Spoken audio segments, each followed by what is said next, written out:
अष्टाध्यायी जगन्माता यस्य चित्तात् समुत्थिता वेदानामुपकाराय तस्मै पाणिनये नमः। सदाशिवसमारम्भां तथा पाणिनिमध्यमाम् अस्मदाचार्यपर्यन्तां वन्दे गुरुपरम्परां वन्दे गुरुपरम्पराम्। आप सभी को पुनः नमस्ते। आपका पुनः इस YouTube चैनल में हार्दिक स्वागत एवं अभिनंदन। इस पाणिनीय पौष्टिक प्रक्रिया के क्रम में हम लोग चिंतन कर रहे हैं सूत्रों का। इसी क्रम में हमने कुछ समय पूर्व इत संज्ञा प्रकरण के बारे में चर्चा की थी तथा कुछ 2-4 सूत्र हम लोग वहां पढ़े भी थे। उपदेशे जनुनासिक इत हलंत्यम इर इत संज्ञावाच्या न विभक्तौ तुस्मा आदरि ई टुडवः इत्यादि सूत्रों के बारे में हमने जाना था।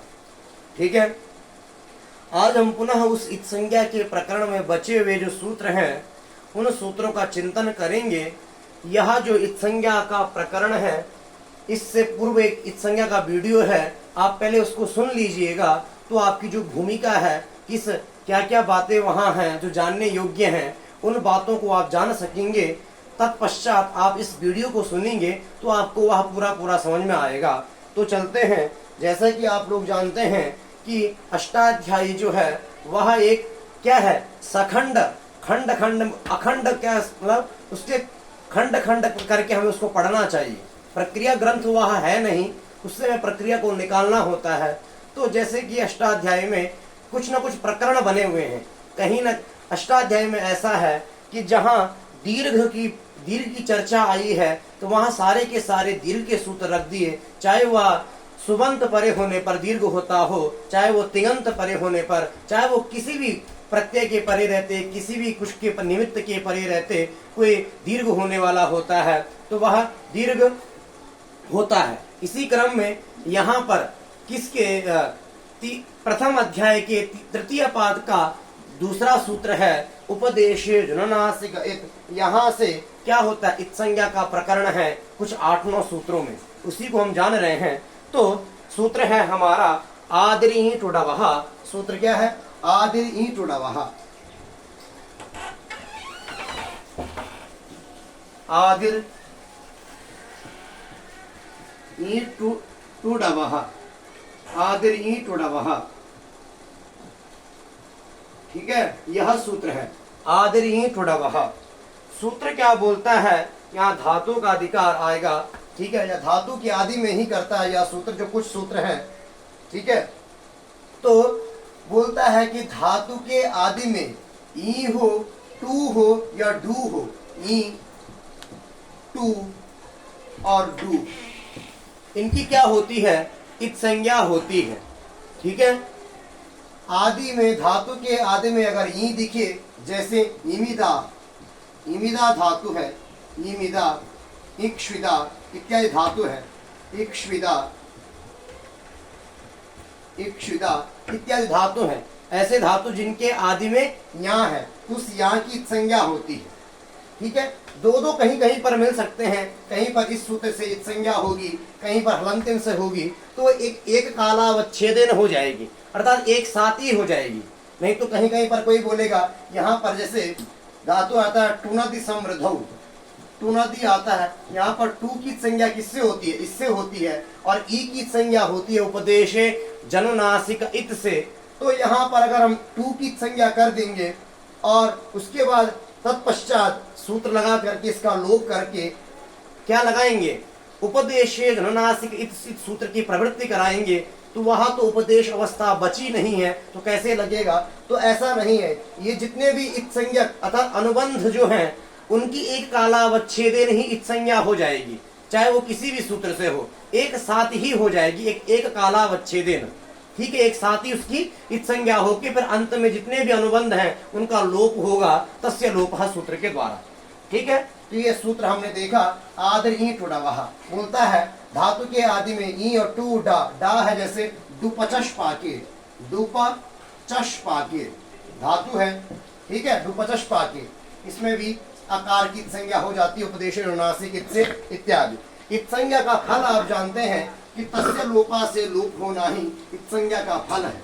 लोप किसको कहते हैं, तो लोप को जानने के लिए हम अभी सूत्र एक जानेंगे, अदर्शनम लोपः। ठीक है, इसी क्रम में आता है, देखिए शः प्रत्ययस्य, सूत्र आता है शः प्रत्ययस्य, बोलता है यहां क्या हो जाता है, आदि की अनुवृत्ति आ जाती है। प्रत्ययस्य आदि ही, प्रत्यय क्या है, प्रत्यय के आदि में स्थित जो सकार होता है उसकी संज्ञा हो जाती है। प्रत्ययस्य आदि ही शा इत स्यात्, उपदेशे जनुनासिक इत से इत की अनुवृत्ति आ ही रही है। ठीक है, अब ये उपदेश यहाँ आएगा नहीं। ठीक है, धातु के प्रत्यय के आदि में उपदेश अब यहाँ नहीं चाहिए, क्या चाहिए, प्रत्यय चाहिए। प्रत्यय का कैसा अवयव चाहिए, आदिभूत अवयव शकार चाहिए। कहीं पर भी शा हो ऐसा नहीं, कहाँ चाहिए, आदि में स्थित सकार होगा। और किसके आदि में, प्रत्यय के आदि में, धातु के या किसी अन्य के नहीं। प्रत्यय का आदिभूत अवयव यदि मूर्धन्य शकार है तो उसकी क्या होगी, उसकी क्या होगी, उसकी क्या होगी, इत संज्ञा होगी। ठीक, उसकी संज्ञा हो जाएगी। जैसे आता है शाकन प्रत्यय है, शाकन। ठीक है, और बहुत सारे प्रत्यय हैं जिनमें सकार की संज्ञा होती है, श्वन प्रत्यय है इत्यादि। इनमें जो आदि है सकार, आदिभूत अवयव क्या है, प्रत्यय का शा है, इसकी संज्ञा हो जाती, आकन बचेगा, आक बचेगा, ना कि आकन। ठीक है, यहाँ पर गुण बचेगा इत्यादि, ऐसे बच के, क्योंकि जो अनुबंध है इसको अनुबंध भी कहते हैं, इत संज्ञा योग्यत्वम अनुबंधत्वम करके है। ठीक है, जो इत संज्ञा की योग्य उसको अनुबंध कहते हैं, जिसकी इत संज्ञा होती है मतलब वही अनुबंध कहलाता है। ठीक है, तो अनुबंध का लोप हो जाता है, तस्य लोपा है सूत्र के द्वारा, क्योंकि जिसकी संज्ञा होती है उसका लोप होता है, यह बात। इसके बाद देखिए सूत्र आता है चुटु। क्या सूत्र है, चुटु सूत्र है। तो चुटु सूत्र को जानते हैं। चुटु सूत्र में देखिए क्या है,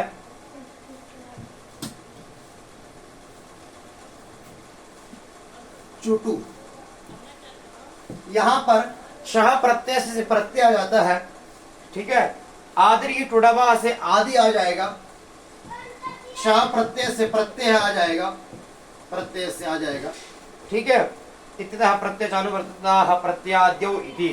अब क्या बनेगा, प्रत्यय के आदि में स्थित चवर्ग और टवर्ग की क्या होती है, इत संज्ञा होती है। प्रत्यय आदौ चुटु इतौ स्तः, प्रत्यय के आदि में स्थित जो क्या है, चवर्ग और टवर्ग है, उन दोनों की क्या होती है, इत की भी अनुवृत्ति आ ही रही है। ये बात आपको ध्यान देना है, क्योंकि क्या है, इत संज्ञा प्रकरण चल रहा है, उपदेशे ध्रुनासिक इत से इत आएगा ही आएगा। ठीक है, तो प्रत्यय के आदि में स्थित चवर्ग और टवर्ग की क्या होती है, इत संज्ञा होती है। जैसे कि उदाहरण देखेंगे, टा, सु औजस में टा प्रत्यय आता है। ठीक है, चा, चा के लिए उदाहरण चवर का उदाहरण बनेगा, ये टवर का उदाहरण हो गया, चवर का उदाहरण बनेगा, जैसे टा हो गया। और जस प्रत्यय है, जस, जस में अस बच जाता है, जस में अस बचता है, चा छा जा, तो जा है प्रत्यय का आदि में क्या है, चवर्ग है, उसकी क्या हो जाएगी, इत संज्ञा हो जाएगी। क्या बचेगा, जा चले जाएगा अस, यहाँ पर आ, यहाँ पर प्रत्यय का आदि में टा में आ है, टा, टा में क्या है, टा है, टा और आ है, आदि में क्या है, टा, उसकी क्या हो जाएगी, टकार की संज्ञा हो जाएगी। ठीक है, अगला सूत्र है हमारा, अगला सूत्र क्या है, अगला सूत्र है लशक्वतद्धिते, लशक्वतद्धिते, धिते। ये भी क्या करता है, इत संज्ञा करता है। ठीक है, ये भी क्या करता है, इत संज्ञा करता है। किन वर्णों की यहाँ इत संज्ञा करेगा, तो लिखते हैं तद्धित वर्ज प्रत्ययाद्य लशक वर्गा इतः स्यु, अर्थात अतत् लाशाकु अतद्धिते।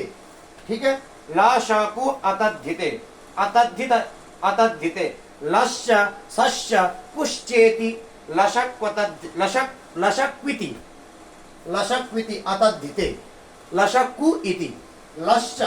ठीक है, लश, लश्च सश्च सश्च कुश्च इति लशक्कु, लशक्कु। ठीक है, और अतद्धिते, लशक्वतद्धिते, संधि हो गई लशक्वतद्धिते। अर्थात लकार की, शकार की और कवर्ग की इत संज्ञा होती है अतद्धिते। अतद्धिते प्रत्ययादौ लशकु इतौ स्तः इतः स्यु, अर्थात प्रत्यय के आदि में स्थित ला और शा और कवर्ग की इत संज्ञा होती है, परंतु यदि तद्धित प्रत्यय के आदि में ये है तो नहीं होगी। अर्थात तद्धित वर्ज प्रत्ययाद्यौ, तद्धित को छोड़कर, तद्धित प्रत्ययों को छोड़कर यदि अन्य प्रत्ययों के आदि में ला है, शा है या कवर्ग है तो इनकी क्या होती है? इत संज्ञा होती है। किसको छोड़ना है? किन प्रत्ययों को छोड़ना है?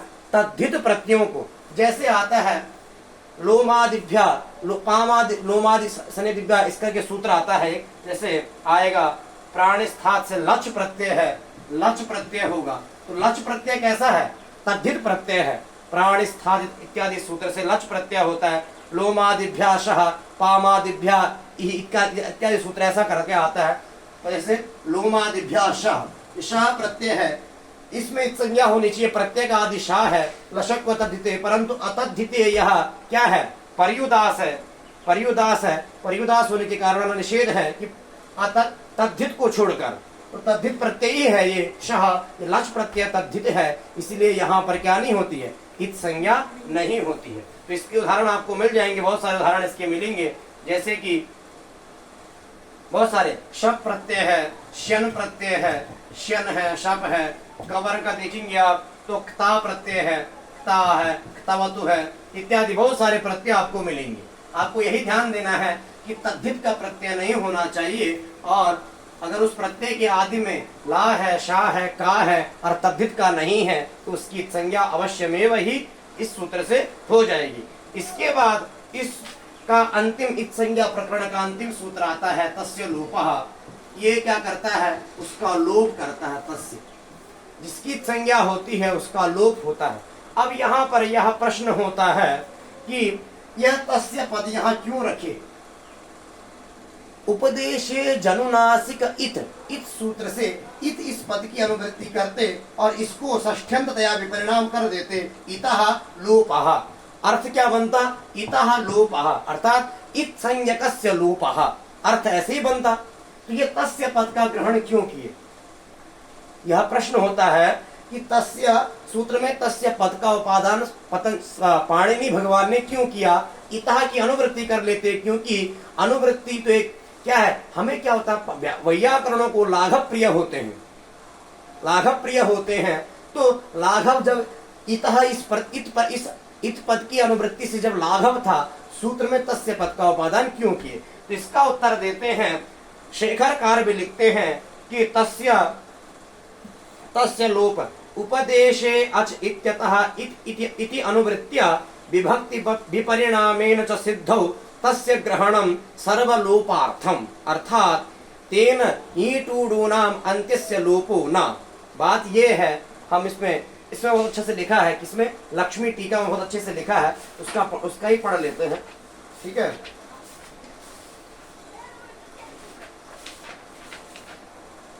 यहां बहुत अच्छे से लिखा है, ठीक है।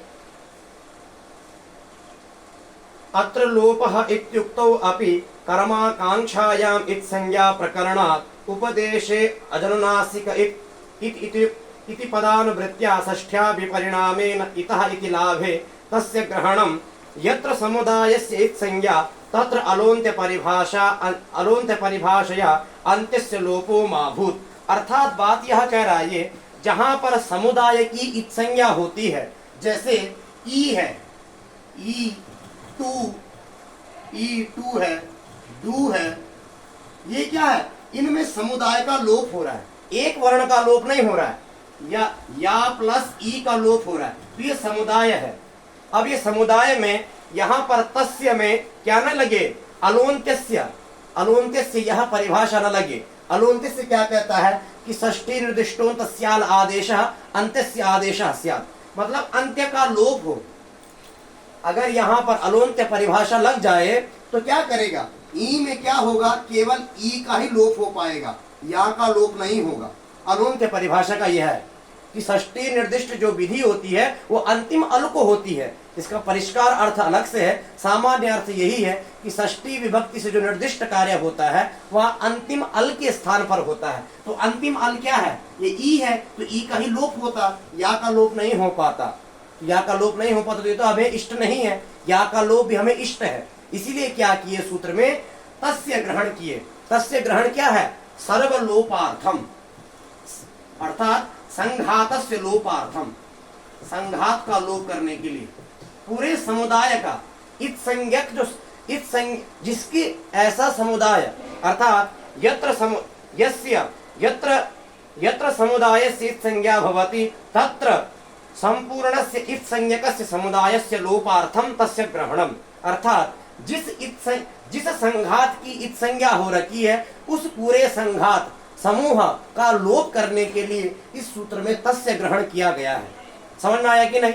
यहां पर अंत्य का लोप ना हो जाए, अलोन्त्य परिभाषा के द्वारा अलोन्त्य परिभाषा यहाँ प्रवृत्त ना हो, उसके निवारण के लिए ही तस्य ग्रहण किया गया है। तस्य ग्रहण किस लिए है? कि पूरे संघात का लोप हो जाए। जिस संघात की जिस समूह की इत संज्ञा हो रखी है उस पूरे समुदाय की, उस पूरे संघात की क्या उसका पूरे संघात का लोप भी हो जाए, इसीलिए तस्य ग्रहण किया है, जिससे कि ई टू टू इन पूरे का लोप हो जाता है। इसमें लक्ष्मी टीकाकार बहुत अच्छे लिखे हैं, इसको एक बार पढ़ेंगे तो अच्छा रहेगा, है ना?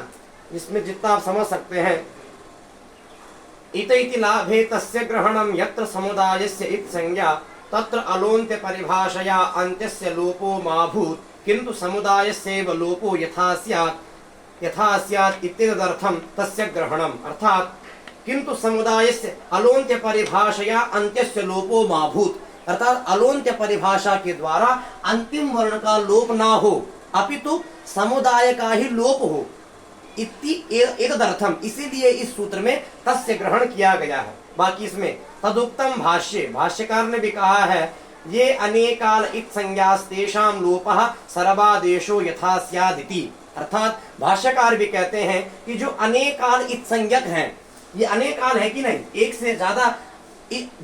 से ज्यादा अलों की इत संज्ञा हो रही है, एक से ज्यादा वर्णों की इत संज्ञा हो रही है, इसलिए ये क्या है? ये अनेकाल इत संज्ञक है। अर्थात ये अनेकाल इत संज्ञाः तेषां लोपः सर्वादेशो यथा स्यात्, उनका उन पूरे अनेकाल का, उस पूरे अलों का लोप हो सके, इसीलिए क्या किए? तस्य ग्रहण किए गए हैं सूत्र में। तस्य का उपादान है या भाष्यकार का वचन है। ठीक है, तो हमने जान लिया तस्य ग्रहण क्यों है सूत्र में, तस्य ग्रहण का क्या प्रयोजन है। इस पद का अनुवर्तन हम यहाँ नहीं कर सकते। तो इसी के साथ हमारा यह संज्ञा इत संज्ञा प्रकरण भी संपन्न होता है। हमने सूत्रों को जाना। उपदेशे ऋणासिक इत हलंत्यम इर इत संज्ञा वाच्या न विभक्तौ तुस्मा या निषेध करता है, और उसके बाद आदरी टुडवः क्षः प्रत्ययस्य चुटु लशक्व तद्धिते, और इन सब का फल जो हमने जाना वह है तस्य लोपा। इस सूत्र के द्वारा लोप किसे कहते हैं? तो अदर्शनम लोपः। यह सूत्र क्या करता है? लोप संज्ञा करता है। सामान्य अर्थ ये है, वैसे तो इसका विशेष अर्थ बताते हैं मनोरमाकार इत्यादि, बाल मनोरमाकार बहुत अच्छे से लिखे हैं, तत्वबोधिनी बहुत अच्छे से लिखे हैं, परंतु इतना भी विचार करने का कोई वो नहीं है। तो जो विद्यमान है उसका ना दिखाई देना, ये आपको दिख रहा था अभी तक, शब्द में साथ दिख रहा था, ये होते हुए भी नहीं है, इसी का नाम क्या है? लोप है। ये आयुण है, आयुणम ये ना है, ये आपको दिख तो रहा है परंतु ये है नहीं, इसका बोध होगा नहीं, इसी का नाम अदर्शनम लोपः। न दर्शनम इति अदर्शनम, न दिखाई देना ही लोप है। ठीक है, इसको हम कभी अच्छे से जानेंगे, जो टीकाओं में लिखा है उसका जो वो है सार है, उसको हम अच्छे से जानेंगे कभी। ठीक है, और भी इसका अर्थ अच्छे से बनता है, लोकतः शास्त्रतः प्राप्तस्य, इस ऐसे करके बहुत अच्छे से अर्थ बनता है अदर्शनम लोपः का, उसको जानेंगे अच्छे से। तो आज हम यहीं पर इसी के साथ हमारा इत संज्ञा प्रकरण या पूर्ण होता है। ऐसे ही हम अष्टाध्याय के एक एक प्रकरण को भी जानेंगे। जैसे अभी हमने इत संज्ञा का प्रकरण पूरा कर लिया, इसके बाद अतिदेश का प्रकरण हम शुरू कर सकते हैं, ऋणत्व का प्रकरण शुरू करते हैं, कहाँ कहाँ पर शत्व होता है। इस हिसाब से एक एक प्रकरण को लेकर हम विचार करने के लिए क्या तैयार हैं। तो आप सभी लोगों का यहाँ स्वागत है। आप लोग इससे एक एक प्रकरण को जान सकते हैं और अपना अभ्यास कर सकते हैं। ठीक है, इसी के साथ आज के पाठ को यहीं पर विराम देते हैं। आप सभी को मेरा नमस्ते, आपका धन्यवाद।